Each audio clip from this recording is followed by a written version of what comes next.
Hello everyone and welcome again to psycho lab student की chapter wise series में आपका स्वागत है। आज की इस वीडियो से हम 11th क्लास की फिजिक्स को स्टार्ट करेंगे। तो आज की इस वीडियो में हम स्टार्ट करेंगे समतल में गति यानी कि मोशन इन प्लेन। ये वीडियो उनके लिए भी बहुत ज़्यादा इंपॉर्टेंट है जिन्होंने पुलिस दूर संचार विभाग में मुख्य आरक्षी यानी कि हेड कांस्टेबल का फॉर्म भरा है। ओके, क्योंकि दोनों का सिलेबस सेम है, तो मैं एक बार सिलेबस बता देता हूँ आपको दोनों का। सबसे पहले देखते हैं मुख्य आरक्षी पुलिस दूर संचार विभाग में हेड कांस्टेबल की पोस्ट है, उसका सिलेबस क्या है। देखिए 100 क्वेश्चन आएंगे इसमें से, जिसमें से फिजिक्स का वेटेज है 40% क्वेश्चन आपके फिजिक्स से आएंगे, यानी कि 40 क्वेश्चन फिजिक्स के और 40 मैथ के और 20 है इंग्लिश का। तो फिजिक्स देखिए, फिजिक्स से हमें मतलब है। देखिए फिजिक्स में क्या क्या है, ये है फिजिक्स का सिलेबस। इसमें देखिए ऐसी खिचड़ी पका रखी है, यानी चैप्टर के फॉर्म में नहीं दे रखा, जैसे कि 11th स्टैंडर्ड में चैप्टर के फॉर्म में दे रखा है, इसमें कुछ नहीं दे रखा। ये इतना जो है ये 11th की फिजिक्स है और इसके नीचे 12th की फिजिक्स। पहला वाला ये है डायमेंशन एनालिसिस एंड एप्लीकेशन, ये वाला मैं करवा चुका हूँ आपको, ठीक है। डायमेंशन वाला चैप्टर करवा दिया है, वीमा वाला चैप्टर। आज जो हम देखेंगे वो ये है scalar and vector quantity, product of scalar and vector, okay, और प्रोजेक्टाइल मोशन। इतना है आपका आज के चैप्टर में, ठीक है, मोशन इन प्लेन में। तो ये तो हो गया आपका हेड कांस्टेबल का सिलेबस। अब हम देखते हैं लैब स्टूडेंट के सिलेबस में हम क्या करने वाले हैं। ये लैब स्टूडेंट का सिलेबस है जिसमें 3 यूनिट है। तो पहला वाला जो यूनिट है हमारा जनरल साइंस का, इसे तो हम कर चुके हैं, ठीक है, ये कवर हो चुका है। इसमें बस बायो बची है 10th की, तो वो करवा दूंगा मैं आपको। ये फिजिक्स का सिलेबस है यूनिट नंबर 2। तो देखिए इसमें हम concept of measurement and techniques ये कर चुके हैं हम, ओके। ये डायमेंशन वाला ही चैप्टर है, तो ये कर दिया है हमने। आज जो हम शुरू करेंगे ये सेकंड वाले चैप्टर शुरू करेंगे, और सेकंड वाले चैप्टर में देखिए इन्होंने बहुत सारा भर रखा है, लेकिन हम इसमें क्या क्या करने वाले हैं देखिए। और इसमें मैं बहुत कुछ करवा भी चुका हूँ आपको। नाइन्थ में एक चैप्टर करवाया था मैंने मोशन नाम का, ठीक है। मोशन वाले चैप्टर से भी इसमें चीज़ें आ रखी, जैसे कि फ्रेम ऑफ रेफरेंस, ये उसी में motion in straight line, position, speed, velocity, acceleration, uniform and non uniform motion, ठीक है। ये पूरा मैं कहाँ करवा चुका हूँ, 9th में, ठीक है। 9th में मोशन वाला चैप्टर है वो करवा दिया, तो दोबारा नहीं करवाऊंगा। आज जो करेंगे हम ये करेंगे scalar and vector quantity, unit vector, scalar and vector product, okay, बस इतना। और ये मोशन इन प्लेन, ठीक है, ये चैप्टर का नाम है। तो इतना हम आज के चैप्टर में करेंगे, ठीक है। ये पूरा एक चैप्टर हो, तो दोनों एग्जाम के लिए वीडियो बहुत ज़्यादा इंपॉर्टेंट होने वाली है, ठीक है। तो शुरू करते हैं आज के चैप्टर को, ओके। तो चैप्टर का नाम है समतल में गति, और इसकी जो पीडीएफ है आपको टेलीग्राम चैनल और टेलीग्राम ग्रुप पे मिल जाएगी, तो आप इसको वहाँ से डाउनलोड कर सकते हैं और नोट बना सकते हैं। और कोई भी अपडेट देना होता है मुझे तो मैं टेलीग्राम ग्रुप में दे देता हूँ, तो आप ग्रुप को जरूर ज्वाइन कर लें, ठीक है। उसमें पता चल जाएगा आपको कि जिस दिन वीडियो नहीं आएगी, मैं बता देता हूँ कि वीडियो नहीं आएगी आज, ओके। तो ग्रुप को जरूर ज्वाइन कर लें, ठीक। चैप्टर को स्टार्ट करते हैं, मोशन इन प्लेन, ठीक। देखिए सबसे पहले देखते हैं स्केलर क्वांटिटी और वेक्टर क्वांटिटी क्या होता है, यानी अदिश राशि और सदिश राशि क्या होता है। और जो नोट्स है ये हिंदी में है, लेकिन मैं जो अच्छे अच्छे वर्ड्स होंगे जहाँ पे कन्फ्यूजन होगा उसे मैं इंग्लिश में भी ट्रांसलेट कर दूंगा, तो इंग्लिश वालों को भी कोई दिक्कत नहीं आएगा, ओके। तो देखिए अदिश राशि यानी कि स्केलर क्वांटिटी क्या होता है, ठीक। वे भौतिक राशियाँ, वे फिजिकल क्वांटिटी जिन्हें व्यक्त करने के लिए परिमाण की आवश्यकता होती है, दिशा की आवश्यकता नहीं होती है। यानी इनको व्यक्त करने के लिए केवल परिमाण यानी कि मैग्नीट्यूड की आवश्यकता होती है, दिशा की, डायरेक्शन की आवश्यकता नहीं होती। इनको बोलते हैं अदिश राशि, ठीक। देखिए चैप्टर अब इतना आसान नहीं मिलेगा आपको, जैसे अभी तक हमने पढ़ा था 9th-10th में, तो वो चैप्टर आसान थे, इजी थे, समझाने में भी इजी था और समझने में भी इजी था। लेकिन अब जो चैप्टर आएंगे उसमें आपको अपना दिमाग पूरा यूज़ करना पड़ेगा, ठीक है। तो आप जब आपको समझ में नहीं आएगा तो आपको वीडियो स्किप करके नहीं जाना है, ठीक है, वीडियो को देखते रहना है। मैं आपको गारंटी देता हूँ कि जब वीडियो ख़त्म करोगे तब तक आपको बहुत सारी चीज़ें समझ में आ जाएगी, ठीक है। तो शुरू में अगर आपको कुछ समझ में नहीं आए तो चिंता मत कीजिए, आगे जाके मैं वो चीज़ें अच्छे से एक्सप्लेन कर दूंगा, ठीक है। तो वीडियो को आपको क्या करना है, शुरू से एंड तक देखना है, बीच में मत छोड़ना, ठीक। अदिश राशि क्या बताया मैंने आपको, स्केलर क्वांटिटी क्या होते हैं, वे भौतिक राशियाँ, वे फिजिकल क्वांटिटी जिन्हें व्यक्त करने के लिए केवल क्या चाहिए होता है, परिमाण, दिशा नहीं चाहिए होती है, ठीक है। यानी केवल इनमें मैग्नीट्यूड चाहिए होता है, कोई भी डायरेक्शन नहीं चाहिए होता है, उन्हें बोलते हैं अदिश राशि, और इसी को क्या बोलते हैं, स्केलर क्वांटिटी, ठीक। एग्जाम्पल आता है एग्जाम में, एग्जाम्पल लंबाई, जैसे लंबाई क्या है, स्केलर क्वांटिटी है, ओके। लंबाई जैसे हम लंबाई को कैसे बोलते हैं, 5 मीटर, ठीक है। इसमें हम बस मैग्नीट्यूड दे रहे हैं 5 मीटर, हम ये नहीं बोल रहे 5 मीटर उत्तर दिशा, 5 मीटर दक्षिण दिशा, ऐसे नहीं बोलते हम। तो लंबाई क्या हो गया, तो लंबाई क्या हो गया, एक scalar quantity, okay.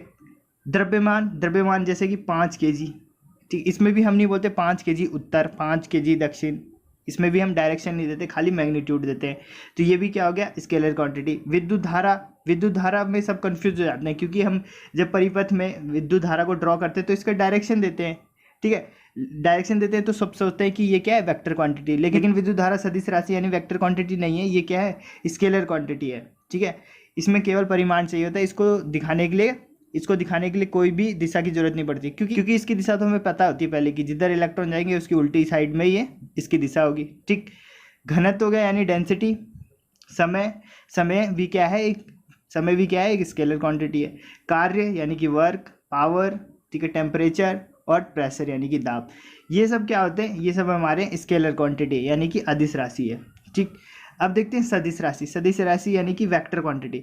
Vector quantity क्या होते हैं, वे फिजिकल क्वांटिटी, वे भौतिक राशियाँ जिनको दर्शाने के लिए परिमाण व दिशा दोनों की आवश्यकता होती है, यानी मैग्नीट्यूड के साथ हमें दिशा भी चाहिए होता है। जैसे कि वेग, ठीक है, वेग आप 9th क्लास में पढ़ के आए थे। वेग क्या होता है, किसी एक पर्टिकुलर डायरेक्शन में विस्थापन बटे समय को क्या बोलते हैं, हम वेग बोलते हैं, ठीक है।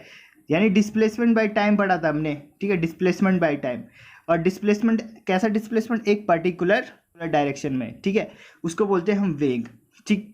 और वेग से त्वरण किससे बनता है, वेग से ही बनता है, यानी कि v/t होता है। वेग में परिवर्तन को क्या बोलते हैं, त्वरण। तो अगर ये वेक्टर क्वांटिटी है तो ये भी वेक्टर क्वांटिटी होगा, ठीक है। रेखीय संवेग यानी कि लीनियर मोमेंटम, ये भी क्या है, वेक्टर क्वांटिटी है। फोर्स भी क्या है, एक वेक्टर। और वेक्टर क्वांटिटी के ऊपर हमें एरो लगाते हैं, ऐसे टाइप का एक तीर लगाते हैं, तो इससे पता चलता है कि ये क्या है, एक वेक्टर क्वांटिटी है। अभी आपको धीरे धीरे सारी चीज़ें क्लियर हो जाएगी, सारे साइन बता दूंगा मैं कि क्या है ये साइन, ठीक है। तो ज़्यादा घबराने की जरूरत नहीं, धीरे धीरे आपको वीडियो में बने रहना है, सब पता चल जाएगा, ठीक। धारा घनत्व, ठीक है, धारा घनत्व भी क्या है, एक सदिश राशि है। बल आघूर्ण भी क्या है, एक सदिश राशि है, ठीक है। इसका एक मैं पूरा चार्ट दे दूंगा, ठीक है, उसको आप याद कर लेना। लेकिन ये जो ये लिखे हुए हैं ये क्या है, इंपॉर्टेंट, तो ये तो पता होना ही चाहिए, ठीक है, ठीक। अब आगे देखिए, वेक्टरों के प्रकार, स्केलर और वेक्टर क्वांटिटी समझ गए आप। अब देखिए वेक्टर के प्रकार, सदिश के प्रकार क्या क्या हो सकते हैं। सिमिलर वेक्टर यानी कि समान वेक्टर क्या आते हैं, वे वेक्टर जिनके परिमाण बराबर होते हैं तथा जिनकी दिशाएं भी समान होती है। तो जैसे एक वेक्टर ए है ये और एक वेक्टर वी है ये, ठीक है, दोनों की लंबाई क्या है, सेम है, ठीक है। एक समझाने के लिए यहाँ पे ड्रॉ कर रखा है, दोनों की लंबाई सेम है और इनकी डायरेक्शन भी क्या है, सेम है, एक ही तरफ डायरेक्शन है। तो इनको क्या बोलेंगे हम, समान वेक्टर या फिर सिमिलर वेक्टर बोलेंगे, ठीक है। चित्र में वेक्टर ए तथा वी की लंबाई बराबर और दिशा भी क्या है, एक ही तरफ, तो इसको बोलते हैं हम समान वेक्टर, यानी दिशा भी सेम होनी चाहिए और जो इनका मैग्नीट्यूड है यानी परिमाण है वो भी क्या होना चाहिए, सेम होना चाहिए, इसको बोलते हैं समान वेक्टर, ठीक। दूसरा होता है विपरीत वेक्टर, ठीक है, अपोजिट वेक्टर। ये क्या होते हैं, वे वेक्टर जिनके परिमाण बराबर होते हैं, ठीक है, मैग्नीट्यूड तो बराबर होगा परंतु उनकी दिशा क्या होगी, विपरीत होगी। तो देखिए जैसे कि ये समान लंबाई के वेक्टर है लेकिन एक की दिशा इधर है और एक की दिशा इधर है, तो परिमाण तो सेम होगा लेकिन क्या होगा, दिशा अलग होगी, तो इसी को बोलते हैं विपरीत वेक्टर, ओके। तो ये एग्जाम में आपके पूछा जा सकता है कि ऐसे वेक्टर को क्या कहते हैं जिनकी दिशा तो असमान होती है लेकिन परिमाण समान होता है, तो उनको क्या बोलते हैं, विपरीत वेक्टर बोलते हैं। इस टाइप का भी क्वेश्चन आपके एग्जाम में आ सकता है। एक होता है शून्य वेक्टर। देखिए शून्य वेक्टर क्या होता है, जीरो वेक्टर, वह वेक्टर जिसका परिमाण, जिसका मैग्नीट्यूड शून्य हो, शून्य वेक्टर कहलाता है, ओके। जिसका मैग्नीट्यूड शून्य होगा उसको क्या बोलेंगे, शून्य वेक्टर कहेंगे, ठीक है। ये आगे देखेंगे, शून्य वेक्टर तो बार बार आएगा, ठीक। और फोर्थ टाइप होता है हमारा स्थिति सदिश, इसको बोलते हैं हम पोजीशन वेक्टर।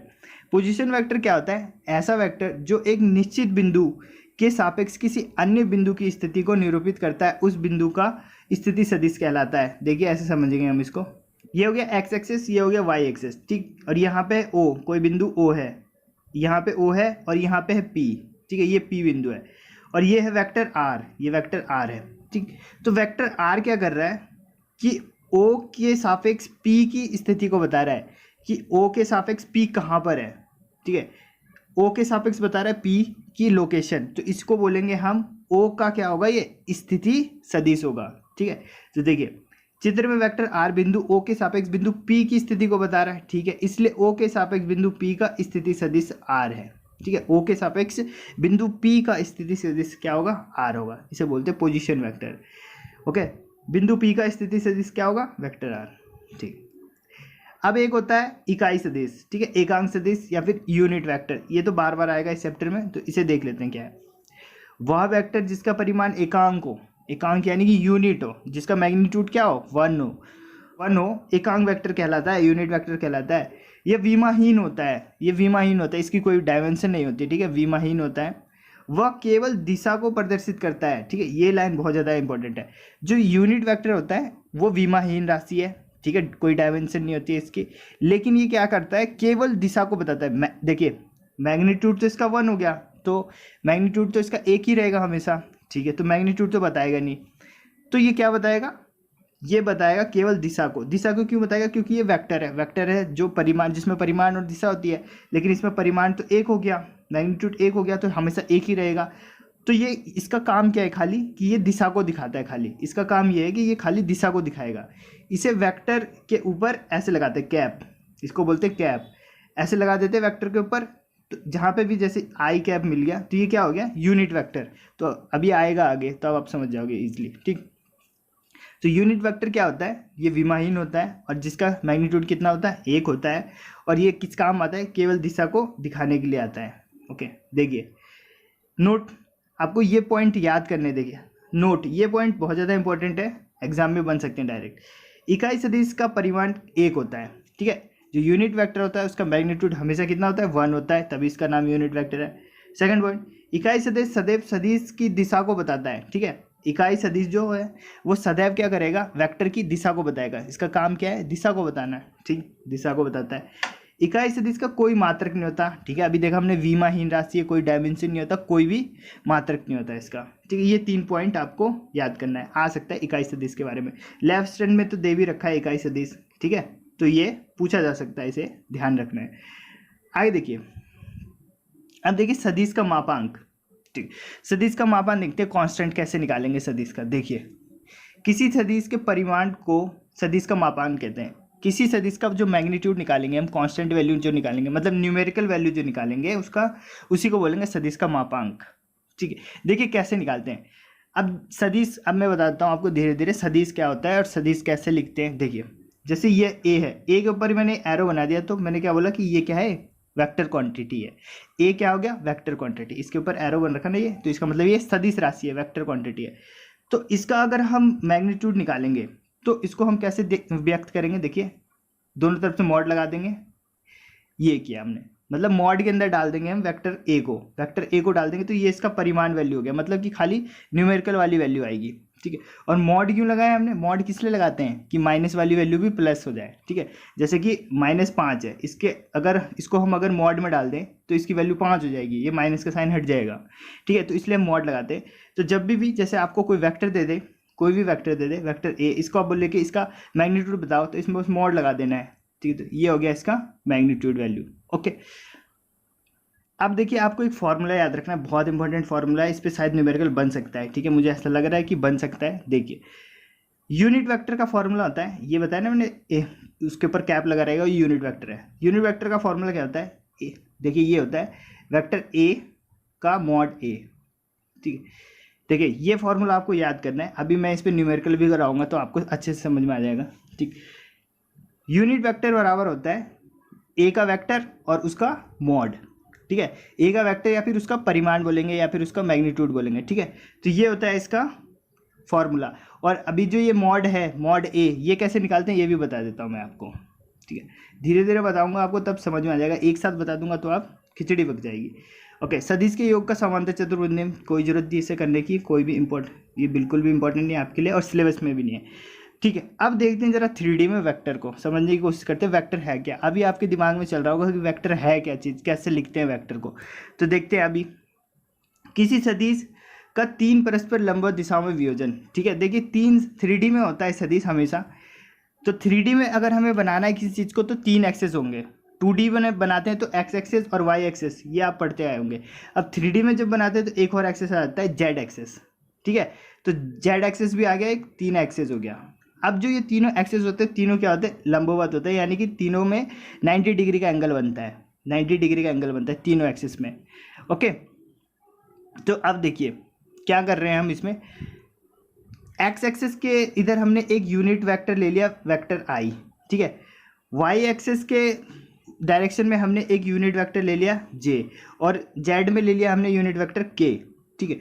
और एक बिंदु है यहाँ पे, ये बिंदु है कहीं पे भी है, प्लेन में कहीं पे भी बिंदु है एक, जिसके कोऑर्डिनेट है एक्स वाई जेड है, ठीक है। और इसको निरूपित कर रहा है, यानी जो इस बिंदु P का क्या पढ़ा था अभी हमने पीछे, पोजीशन वेक्टर है वेक्टर R, ठीक है, क्योंकि ये O के सापेक्ष P की स्थिति को बता रहा है, तो R क्या हो गया, पोजीशन वेक्टर हो गया। किसका पोजीशन वेक्टर हुआ, P का। तो अब देखिए इसमें हम क्या क्या सीख सकते हैं यहाँ से, देखिए माना OA, OY और OZ तीन परस्पर लंबवत अक्ष है। अक्ष देख लिया हमने, तीनों क्या है, अक्ष, एक्सिस है, एक्स एक्सिस, वाई एक्सिस और जेड एक्सिस, ठीक है। तथा O के सापेक्ष किसी बिंदु P पर स्थित सदिश वेक्टर R है, ठीक है, हमने देख लिया। पोजीशन वेक्टर क्या है, R है, ठीक है, O के सापेक्ष P पे है, ठीक है। एक्स एक्सिस के अनुदिश इकाई सदिश से I ले लिया हमने, एक्स एक्सिस के अनुदिश हमने क्या लिया, वेक्टर यूनिट वेक्टर ले लिया I। y के सापेक्ष क्या ले लिया, j यूनिट वेक्टर, और इधर ले लिया हमने k यूनिट वेक्टर, ठीक है, 3 यूनिट वेक्टर ले लिया। अब देखिए माना बिंदु P के निर्देशांक क्या थे, x y z थे, माना ऐसे ही कि उसके कोऑर्डिनेट्स क्या है, x y z, ठीक। तो जो r होगा, जो r जो हमारा पोजीशन वेक्टर है, उसे कैसे लिखेंगे, देखिए x y z क्या है, हमारा कोऑर्डिनेट है। तो देखिए इसको कैसे लिखते हैं, वेक्टर r बराबर x i cap plus y j cap plus z k cap, ठीक है। यानी इनके कोऑर्डिनेट्स के साथ इकाई सदिश लिख दिया। इकाई सदिश क्यों लिखा हमने, इकाई सदिश यानी यूनिट वेक्टर क्यों लिखा, इस x किसकी लोकेशन बता रहा है, एक्स एक्सिस की। अरे ये यूनिट वेक्टर का काम क्या था, केवल दिशा को बताना। तो यहाँ पे I लग गया, इसका मतलब ये कौन सी दिशा बता रहा है, एक्स एक्सिस वाली दिशा बता रहा है। ये J लग गया, ये कौन सी दिशा बता रहा है, वाई एक्सिस वाली। ये K है, ये किसकी दिशा बता रहा है, ये जेड एक्सिस वाली, ठीक है। तो वेक्टर R जो हमारा पोजीशन वेक्टर है वो ऐसे लिखेंगे हम, ठीक है। वेक्टर R बराबर एक्स आई कैप प्लस वाई जे कैप प्लस जेड के कैप। अगर समझ में नहीं आया कोई बात नहीं, अभी तो पूरा चैप्टर बाकी है, धीरे धीरे आपको सब समझ में आ जाएगा, ठीक है। अब मैंने पीछे आपको बताया था कि परिमाण कैसे निकालेंगे, उसका मैग्नीट्यूड निकालना है आपको, तो कैसे निकालेंगे, मॉड कर देंगे। पर मॉड करने से ही नहीं निकलेगा। जैसे आपको बोलेगा वेक्टर R है और इसकी वैल्यू ये दे के रखेगा, ठीक है। जैसे बोलेगा वेक्टर R की वैल्यू ये है 5i plus 2j plus 1k, ऐसे दे के रखेगा, और बोलेगा कि इसका वो बताओ, मैग्नीट्यूड बताओ, ठीक है, परिमाण बताओ। तो क्या करना है आपको बताया कि परिमाण क्या क्या करते थे, मॉड लगा देते थे, ठीक है। पर आपको पूरा नहीं पता कि मॉड में जब मॉड लगाते हैं तो क्या होता है। जब इसका मैं मॉड करूँगा तो ऐसे करना पड़ेगा, अंडर रूट जो इसके आगे कांस्टेंट वैल्यू है उनका स्क्वायर करके जोड़ देना है, X square plus Y square plus Z square का अंडर रूट, ठीक है। तो जैसे मैंने अभी एक क्वेश्चन आपको बताया था, आर वेक्टर आर की वैल्यू दे के रखेगा वो 5i प्लस 6j प्लस कुछ भी ले लेते हैं 4k, ये है कोई वैल्यू, और बोलेगा इसका परिमाण बताओ। तो क्या आएगा इसका परिमाण, mod R is equal to under root में 5 का स्क्वायर 25, 6 का स्क्वायर 36 और 4 का 16, ठीक है। इनको जोड़ के जो भी वैल्यू आएगी वो आ गया हमारा परिमाण, ठीक। अभी न्यूमेरिकल करेंगे तो और इजीली आपको समझ में आएगा, ठीक। तो जो पीछे मैंने फार्मूला बताया था आपको वो समझ में आ गया। यूनिट वेक्टर का फार्मूला क्या था, वेक्टर आर बाय उसका मॉड, ठीक है। और मॉड कैसे निकालेंगे, ऐसे जो उसके साथ कांस्टेंट वैल्यू होगी उसका स्क्वायर कर देंगे, जोड़ देंगे और अंडर रूट कर देंगे, ठीक है। तीन फार्मूले नहीं, अभी 2 ही फार्मूला है, एक तो ये हो गया मॉड वाला फार्मूला, एक यूनिट वेक्टर वाला फार्मूला हो गया, ठीक है। सारे फार्मूलों को आपको साथ साथ याद रखना है, ठीक। अब देखिए इसी को आगे करके मैं ऐसे लिख सकता हूँ, वेक्टर आर की जगह ये लिख सकता हूँ, ठीक है। वेक्टर आर की वैल्यू ये है ना, तो इसकी जगह मैंने ये लिख दिया। और इसकी वैल्यू कैसे निकालते हैं, परिमाण वाले की ऐसे निकालते हैं, तो ये लिख दिया मैंने यहाँ पे, ठीक है। तो इसको ऐसे भी लिख सकता हूँ, ठीक है। अब आगे देखिए, इसका अगर मैं मॉड करूँगा, यूनिट वेक्टर का अगर कोई मॉड करे, ठीक है, यानी उसका परिमाण निकाले तो कितना होगा, एक ही तो होगा, एक ही तो है, इसकी वैल्यू एक ही तो होता है, जे के सबकी वैल्यू कितनी होगी, एक। अगर इसका मैं मॉड निकालूंगा तो एक ही आएगा, क्योंकि एक ही होता है इसका। मैंने पीछे देखा जब यूनिट वेक्टर की डेफिनेशन पढ़ रहे थे तब हमने यही देखा कि जो यूनिट वेक्टर होता है उसका परिमाण कितना होता है, एक होता है। तो अगर इसका मॉड करेंगे तो कितना आएगा, एक ही आएगा, ठीक है। ये समझ में आ गया, इकाई सदिश का परिमाण एक होता है, ठीक है। ये किस काम आता है, दिशा बताने के काम आता है, बस। आगे देखिए, अब देखते हैं सदिशों का योग, ठीक। अभी तक जो बताया मैंने वहाँ से आपके एग्जाम में इतना क्वेश्चन नहीं आएगा, लेकिन अब जो हम आगे पढ़ेंगे वहाँ से क्वेश्चन बढ़ेगा। जैसे कि जोड़ने के लिए आ सकता है आपके पास ठीक है। अब जितना भी करेंगे हम न्यूमेरिकल करेंगे, तो शायद यहाँ से आपके एग्जाम में क्वेश्चन फंस जाए। देखिए सदिशों का योग, वेक्टर को कैसे जोड़ते हैं। आपको दो वेक्टर दे देगा, जैसे वेक्टर ए और वेक्टर वी, इसकी वैल्यू ऐसे दे देगा, ठीक है, और बोलेगा कि जोड़ बताओ इसका, जोड़ने के बाद क्या आएगा। तो देखिए जोड़ बहुत आसान है, वेक्टर का जोड़ सबसे ज़्यादा ईजी है। देखिए क्या करना होता है, आई आई वाले के साथ जो होता है उसको जोड़ लेते हैं, जे जे वाले के साथ जो होता है उसको जोड़ लेते हैं, के वाले के साथ जो होता है उसे जोड़ लेते हैं। मतलब जब इन दोनों को जोड़ेंगे a प्लस बी करेंगे वेक्टर, तो देखिए इसके साथ क्या है x1, ठीक है, आई वाले के साथ, और इसके साथ क्या है x2, तो x1 और x2 जोड़ देंगे और साथ में i भी लगा देंगे, i मत भूल जाना, ठीक है। फिर y1 और y2 जोड़ देंगे और j लगा देंगे इसके साथ, z1 और z2 जोड़ देंगे और k लगा देंगे। देखिए न्यूमेरिकल करते हैं एक, ये है दो वेक्टर दे रखा है, वेक्टर a और वेक्टर v, हमें बोलेगा कि इसका योग बताओ। तो क्या करना है, देखिए 3 और 2 5, 5 आई आ जाएगा इसकी वैल्यू, ठीक है, 5 आई डायरेक्ट जोड़ रहा हूँ, ठीक है, 3 और 2 5, 5 आई हो गया, ठीक है, 4 और 3 7 जे हो गया, और 5 और 6 11 के हो गया, ठीक है। और घटाओ भी देख लिए, घटाओ भी सेम है, सेम सेम वाले को घटाना है, यानी आई वाले को आई से घटाना है, जे वाले को जे से घटाना है, के वाले को के से घटाना है, ठीक है। तो अगर घटाएंगे उसमें, तो 3 में से 2 गया 1, 1 को लिखते नहीं आगे, 4 में से 3 गया 1 1, और 5 में से -6 गया तो -1, तो माइनस का साइन आएगा यहाँ पे, तो ये वैल्यू आ गई। घटाओ भी इजी है और जोड़ भी इजी है, ठीक है, ओके। तो योग और घटाओ तो इजी है, ये तो बहुत कम चांस है कि आपके एग्जाम में आएगा, ये ऐसे बता दिया मैंने। आपके एग्जाम में आ सकता है गुणनफल, ठीक है, यानी कि मल्टीप्लिकेशन। अब देखिए सदिशों का गुणनफल यानी कि मल्टीप्लिकेशन दो टाइप का होता है। एक होता है आपका अदिश गुणनफल, जिसको बोलते हैं डॉट प्रोडक्ट, ठीक है, क्या बोला मैंने, एक होता है अदिश गुणनफल और एक होता है सदिश गुणनफल, सदिश गुणनफल, ठीक है। अदिश गुणनफल यानी कि स्केलर प्रोडक्ट, जिसको बोलते हैं डॉट प्रोडक्ट, और एक होता है सदिश यानी कि वेक्टर प्रोडक्ट, जिसको बोलते हैं क्रॉस प्रोडक्ट। तो क्रॉस प्रोडक्ट थोड़ा कठिन है, ये कठिन होता है, डॉट प्रोडक्ट ईजी होता है, ठीक है। तो दोनों को देख लेते हैं। सबसे पहले देखते हैं अदिश गुणनफल यानी कि डॉट प्रोडक्ट, ठीक है, किसी भी नाम से आ सकता है आपका, दो वेक्टर दे के रखेगा और बोलेगा इसका स्केलर प्रोडक्ट निकालो, या फिर बोलेगा इसका डॉट प्रोडक्ट निकालो। तो नाम देख लेना, इसके बहुत सारे नाम है, अदिश गुणनफल भी बोलेंगे, स्केलर प्रोडक्ट भी बोलेंगे, और डॉट प्रोडक्ट भी इसी को बोलेंगे, ठीक। तो देखिए जैसे कि ये वेक्टर है, एक वेक्टर ए है और एक वेक्टर बी है, इसके बीच का एंगल है थीटा, ठीक है। तो बोलेगा इन दोनों के बीच का डॉट प्रोडक्ट क्या होगा, तो इसका एक फॉर्मूला होता है डायरेक्ट, क्या होता है, ए बी कॉस थीटा। ये इन दोनों का डॉट, बीच में डॉट लगाया ना हमने, डॉट प्रोडक्ट में डॉट लगाएंगे, क्रॉस प्रोडक्ट में क्रॉस लगेगा, क्रॉस जब प्रोडक्ट करेंगे तो वहाँ पे क्रॉस का साइन आएगा, ठीक है। तो यहाँ पे डॉट प्रोडक्ट आएगा। तो जब ये था वेक्टर, एक ए था और एक बी था, इसके बीच का एंगल था थीटा, ठीक है। तो इसका जब डॉट प्रोडक्ट करेंगे तो ये आएगा ए बी कॉस थीटा, ठीक है, ए बी कॉस थीटा। अब देखिए इसके ऊपर से ना वो हट गया, वेक्टर हट गया, यानी ये क्या है, परिमाण है, यानी कोई न्यूमेरिकल वैल्यू है ये।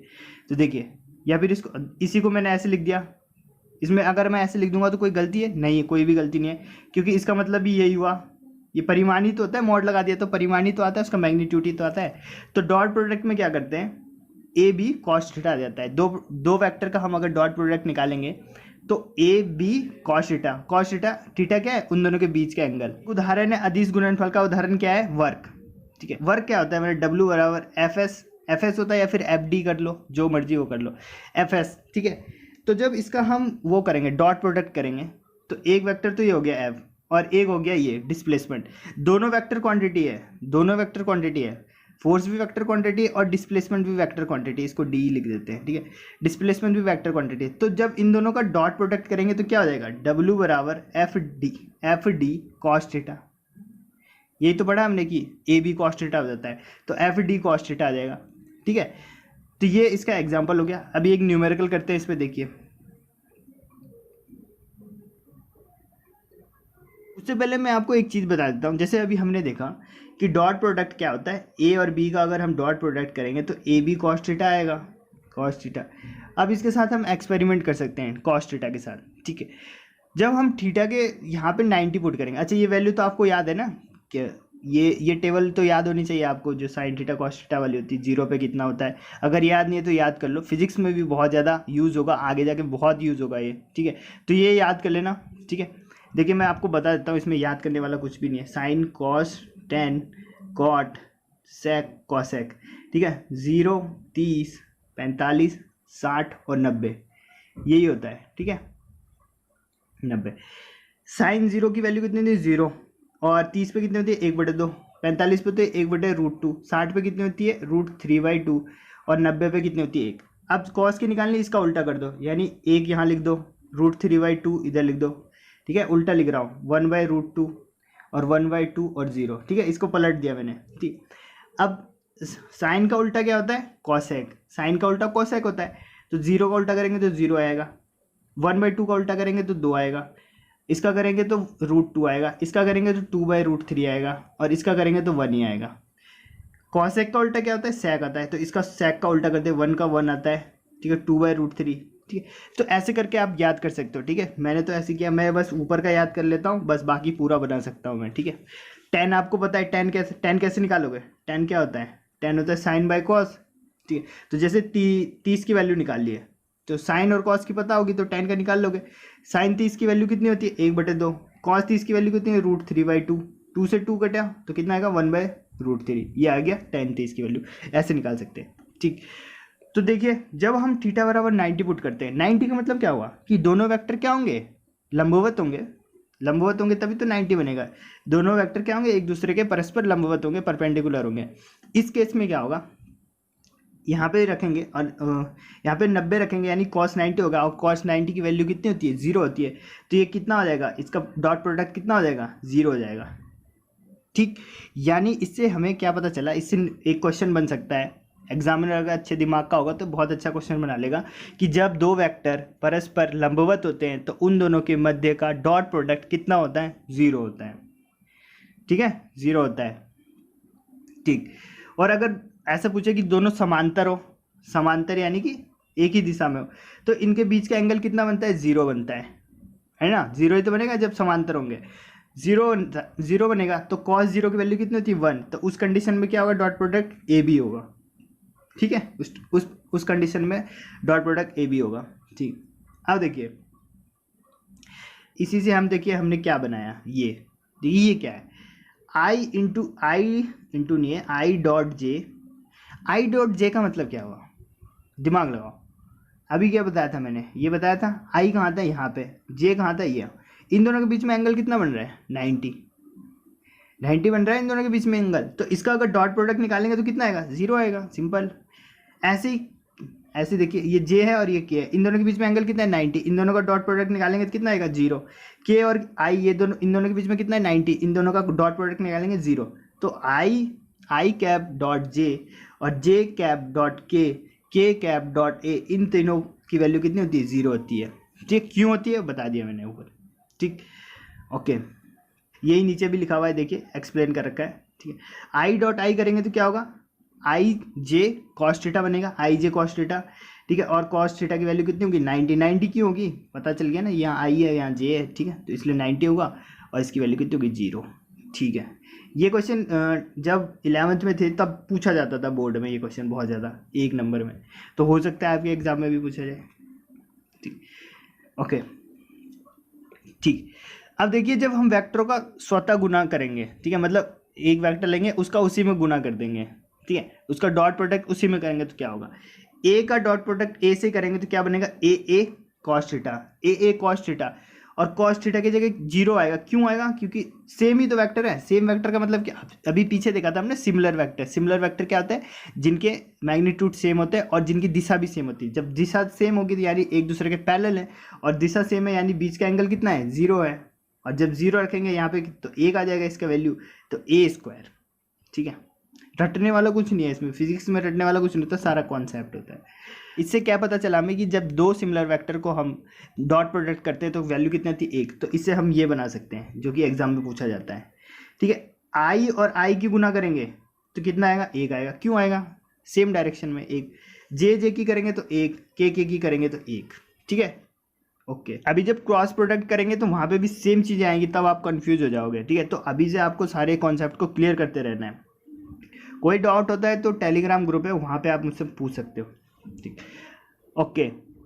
अब देखते हैं डॉट प्रोडक्ट करते कैसे। दो वेक्टर देखा मैं, वेक्टर ए और वेक्टर बी, देखिए वेक्टर ए की वैल्यू ये है, वेक्टर बी की वैल्यू ये है, तो जब इनका हम डॉट प्रोडक्ट करेंगे तो आई वाले के साथ गुना करेंगे, जे वाले के साथ गुना करेंगे, और के वाले के साथ गुना करेंगे, ठीक है। तो देखिए ए की गुना बी से करेंगे, डॉट प्रोडक्ट लगाया मैंने यहाँ पे, डॉट प्रोडक्ट लगाया इन दोनों, तो आई वाले क्या करते हैं, आई में क्या है A1 और ये क्या है B1, ठीक है, तो A1 ठीक है इंटू B1 और आई डॉट आई। अब देखिए आई डॉट आई हम पीछे पढ़ के आए, आई डॉट जब सेम का हम डॉट प्रोडक्ट निकालेंगे तो इसकी वैल्यू कितनी होगी 1, तो ये क्या हो गया A1 B1, ये बचा A1 B1, ठीक है, आई खत्म हो गया यहाँ से, गायब हो गया, खत्म, ठीक है, तो A1 B1। ऐसे अगर हम इसका जे वाले के साथ करेंगे तो A2 B2, ठीक है, ये जे खत्म हो जा रहा, क्यों हो जा रहा पता है ना, कि J into J dot J हो रहा है, और इसकी वैल्यू कितनी होती है 1 होती है, अभी हम पीछे देख के आ चुके हैं। ऐसे होएगा A3 B3, ठीक है। अब एक एग्जाम्पल करते हैं, एग्जाम्पल से क्लियर हो जाएगा। एक वेक्टर है, इसकी वैल्यू है 3i 4j और 6k, ठीक है, वेक्टर v की वैल्यू ये है, इनका हमें बोला गया है कि डॉट प्रोडक्ट निकालो, तो सिंपल गुना कर देंगे, 4 या 12 और प्लस, और हाँ बीच में जोड़ना भी है, ठीक है, ये मत भूल जाना जोड़ना, 4 या 12 प्लस 4 दूनी 8 प्लस 6 8 48, ठीक है, इन दोनों को जोड़ देंगे 68। अब इसमें यूनिट वेक्टर गायब हो गया, ठीक। तो हमने यहाँ पे क्या सीखा कि जब हम दो सदिशों का ये मैं पीछे बताना भूल गया था, जब हम दो सदिशों का डॉट प्रोडक्ट निकालते हैं तो जो वैल्यू आती है वो क्या आती है, अदिश आती है, अदिश है ना, ये इसके अंदर आपको दिशा दिख रही है, कोई भी नहीं दिख रही है, खाली मैग्नीट्यूड है, दिशा तो है ही नहीं, आई जे है ही नहीं। तो यही था, देखिए ये मैं बताना भूल गया था वहाँ पे, फिर से मैं आपको वहीं पे लेके चलता हूँ।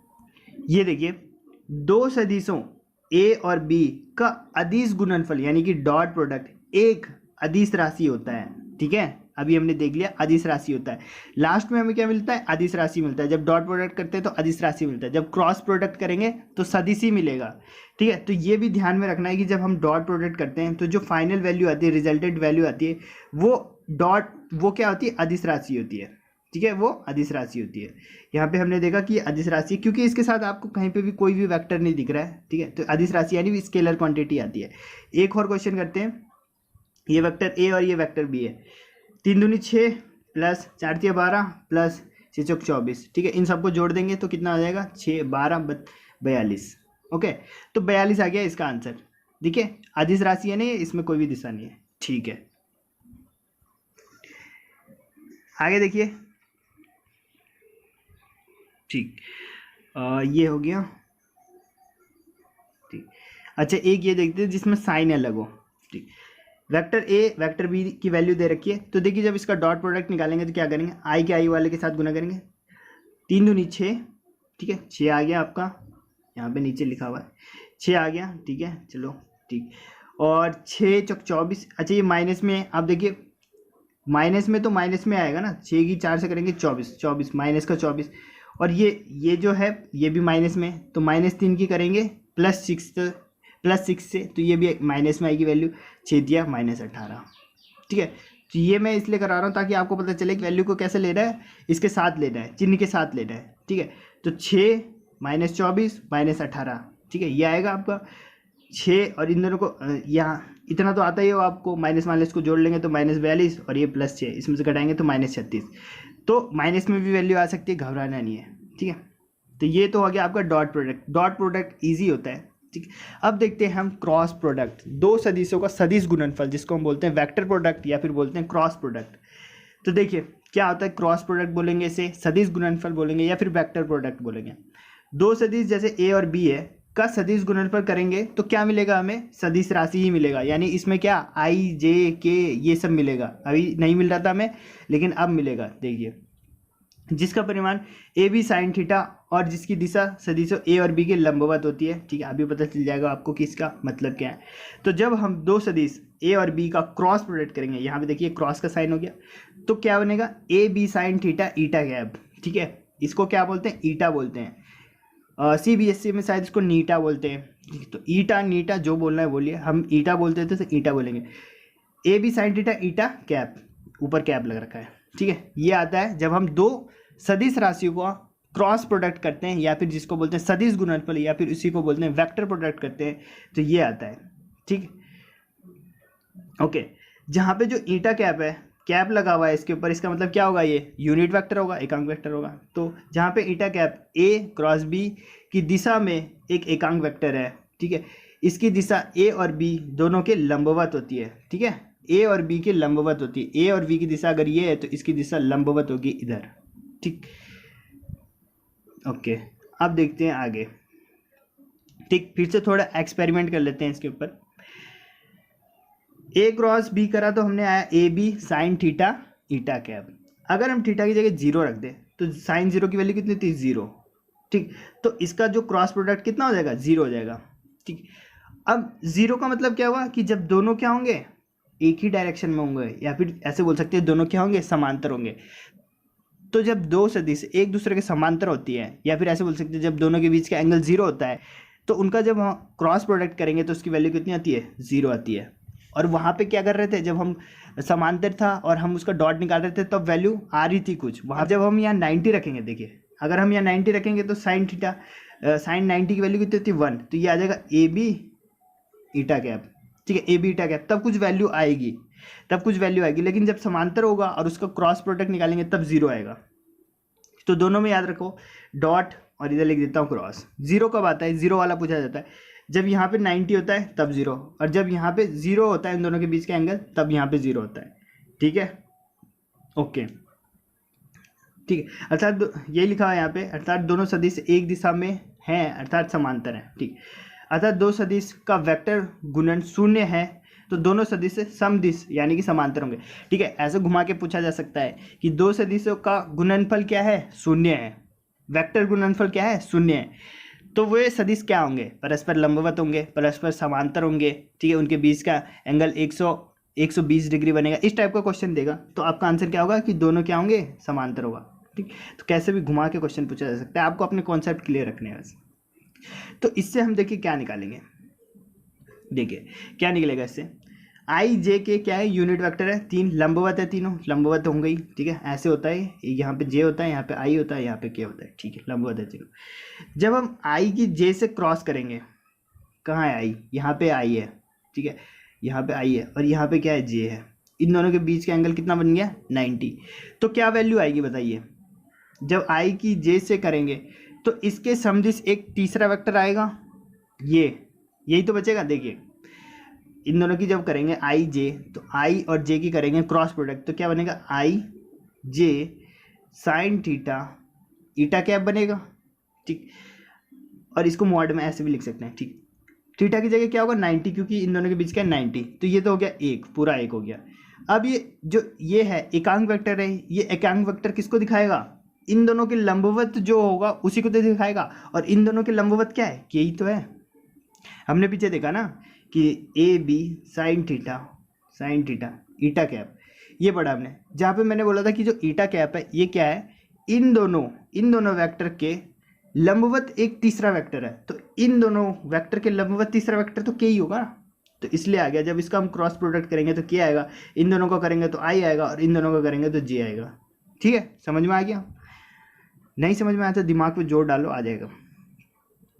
एग्जाम्पल करते हैं, देखिए अब देखिए वेक्टर ए की वैल्यू ये है और वेक्टर बी की वैल्यू ये है, ठीक है। और हमसे बोला गया कि ए क्रॉस बी निकालो, ठीक है, या फिर बोलेगा सदिश गुणनफल निकालो, या फिर बोलेगा वेक्टर प्रोडक्ट निकालो। तो देखिए कैसे निकलता है। अब यहाँ से ध्यान से समझना, ये बहुत ज़्यादा टफ है।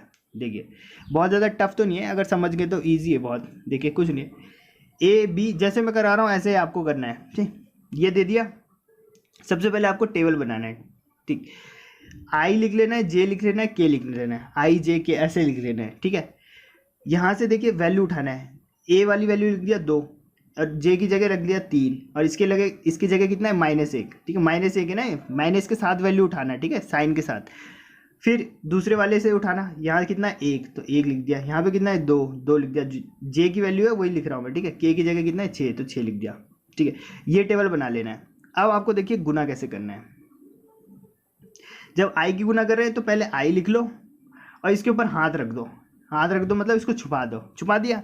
अब क्रॉस करो, क्रॉस इसलिए इसका नाम क्रॉस है। आई लिख दिया बाहर में हमने, 3 6 18 ऐसे करा क्रॉस, फिर माइनस का साइन लगाओ, 2 एकम 2 और ये माइनस का है तो -2 आएगा, पूरा साइन लगा दिया मैंने।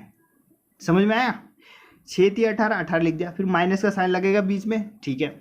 और फिर इधर करेंगे तो 2 एकम 2 और ये माइनस के साथ करेंगे तो -2 आ जाएगा, ठीक है। ये हो गया आई की वैल्यू, ठीक। अब ये माइनस इधर बाहर आएगा तो ये हो जाएगा प्लस, आ जाएगा ना इधर, अगर ये ब्रैकेट खोलूंगा तो माइनस माइनस प्लस हो जाएगा, तो ये हो जाएगा इतना आ जाएगा। ठीक है, ये आ गया समझ में। ठीक, तो पहले हमने आई की वैल्यू निकाला यहाँ पे जो। ठीक, अब देखिए साइन ना अल्टरनेटिव चलाना है। ठीक, या फिर अभी भी रुको, अभी बीच में साइन कुछ मत लगाना है, यहाँ पे खाली जगह छोड़ दो। अब लिखना है जे, दूसरा लिखना है जे, जे लिखना है, जे लिखा, डब्बा बनाया। अब जे को ढक दो, जे को ढक दिया। अब क्रॉस करो, 6 दूनी 12, माइनस का साइन लगाया, एक ही कम एक, माइनस का एक आएगा, है ना, एक की माइनस एक में करेंगे तो -1, फिर ये माइनस माइनस प्लस हो जाएगा, यानी 12 और 1 13 हो जाएगा, ये हो गया। ठीक है, अब बचा के, तो के लिखो। ठीक है, के को ढक दो। अब क्रॉस करो, 2 दूनी 4 और 3 एकम 3 -3। ठीक, ये बन गया। अब क्या करना है आपको, ये तीनों निकाल दिए। अब साइन लगाना है बीच में, तो यहाँ पे प्लस लगाया तो यहाँ माइनस लगेगा, फिर यहाँ प्लस लगेगा, अल्टरनेटिव लगाना है। यहाँ पे प्लस हो गया, यहाँ माइनस हो गया, यहाँ प्लस हो गया। समझ में आ गया। अब इसको सॉल्व कर लेते हैं। 18 और 2 20, यानी 20 आई हो गया। ये माइनस का साइन था यहाँ पे, 12 और 1 13, 13 जे हो गया। और 4 में से 1 गया, 3 के हो गया। सॉरी, 4 में से 3 गया तो 1 के हो गया। ठीक, तो ये आ गई हमारी वैल्यू। अब देखिए ये वैल्यू कैसी आई है, सदिश राशि आई है, क्योंकि इसमें सब में दिशा भी है। ठीक है, तो इसलिए बोला था मैंने कि नहीं, दो सदिश राशियों का सदिश गुणनफल क्या होता है, सदिश होता है। ठीक है, सदिश ही होता है, यानी वेक्टर ही होता है। एक और करते हैं तब समझ में आएगा। देखिए एक ये है हमें दे रखा वैल्यू, तो फटाफट करते हैं इसको। ठीक है, सबसे पहले टेबल बनाता हूँ। आई जे के लिख दिया मैंने ऊपर, सारी वैल्यू लिखता हूँ। 3 लिख दिया, 2 लिख दिया, 4 6 और ये लिख दिया। ठीक है, सब लिख दिया। क्या करना था, पहले आई लिखो, यहाँ पे पहले आई लिखा, ऐसे लिखना है। पहले आई को ढक दो, इधर करेंगे 7 चौक 28, -28 क्यों आया, क्योंकि ये माइनस का। ठीक है, फिर माइनस का साइन लगाना है, बीच में माइनस का लगाना है। फिर 6 6 36 और माइनस का 36 आएगा, क्योंकि 6 की माइनस उससे कर रहे हैं। ठीक है, तो ये आ गया। देखिए अभी इसको अगर खोलेंगे तो ये माइनस माइनस प्लस हो जाएगा। ठीक है, तो यही लिखा हुआ है यहाँ पे। फिर ऐसे जे के साथ करेंगे, जे को ढक देंगे, 7 या 21 -21 आएगा, और 6 दूनी 12, माइनस माइनस प्लस हो जाएगा, +12। ठीक है, फिर के साथ ऐसे करेंगे। ठीक है, के को ढक देंगे, 6 या 18 और -4 दूनी 8। ठीक है, और फिर अब साइन लगाना है, एक फाइनल साइन लगाना है, यहाँ पे प्लस लगाना है, यहाँ माइनस लगाना है, यहाँ प्लस लगाना है। ठीक है, फिर इन सबको सॉल्व कर लेना है। -28 में से 36 को करेंगे तो कितना आ जाएगा आपका, आएगा 8 आई, माइनस यहाँ से करेंगे, देखिए 8 और 1 9, 9 जे, और यहाँ पे घटाएंगे 18 में से कितना घटाना था, 8, तो ये आएगा 10 के। ठीक है, ये आ जाएगा आपका आंसर। ठीक है, अगर कैलकुलेशन में कुछ मिस्टेक हो गया तो देख लेना। ठीक, तो इस टाइप से करेंगे। अब एक स्टेप और, अगर एग्जामिनर थोड़ा और बुद्धिमान हुआ तो एक स्टेप और पूछेगा आपसे, बोलेगा कि मॉड निकाल दो अब इसका। ठीक है, मतलब कि इसका क्रॉस प्रोडक्ट निकालो और उसका मॉड निकालो। ठीक है, तो कुछ नहीं है, बहुत आसान है। क्रॉस प्रोडक्ट निकालना आ गया, क्रॉस प्रोडक्ट निकल जाएगा, ये निकल गया क्रॉस प्रोडक्ट। अब इसका मॉड निकालना है, तो मॉड निकालना है तो मैंने बोला कि जो कांस्टेंट वैल्यू होगी उसका स्क्वायर करके जोड़ के उसका अंडर रूट कर देना। तो इसका मॉड निकालने के लिए बोला उसने, तो क्या करेंगे, अंडर रूट, इसका स्क्वायर करेंगे, 9 का हो गया 81, इसका करेंगे 24 का 576 और 6 का करेंगे 36। ठीक है, सबको जोड़ देंगे तो 693, अंडर रूट 693, ये आ गया उसका मॉड में वैल्यू। ओके, ठीक है, ओके। तो इसी के साथ ये चैप्टर खत्म हो गया। इसमें बच गया एक प्रोजेक्टाइल मोशन, जो कि लैब स्टूडेंट पे तो नहीं है, लेकिन किस में है, मुख्य आरक्षी वाले में। तो अगर आप कमेंट करोगे तो मैं नेक्स्ट वाली वीडियो में उसे भी करवा दूंगा। ठीक है, प्रोजेक्टाइल मोशन, प्रक्षेप्य गति। ठीक, तो इस वीडियो को यहीं पे ख़त्म करता हूँ। ये चैप्टर आपका ख़त्म होता है। ठीक है, अगर आपको कुछ भी डाउट है तो वीडियो को दोबारा देखना, तभी भी समझ में ना आए तो टेलीग्राम ग्रुप है, वहाँ पे मैसेज कर देना, मेरे को पर्सनल मैसेज कर देना, मैं आपको बता दूंगा। ठीक, मैं आपके सारे डाउट क्लियर कर दूंगा। ठीक है, तो कमेंट के माध्यम से बताएं कि वीडियो आपको कैसी लगी। ठीक है, अगर वीडियो से आपने कुछ सीखा है तो वीडियो को लाइक करें। मिलते हैं नेक्स्ट वीडियो में। जय हिंद।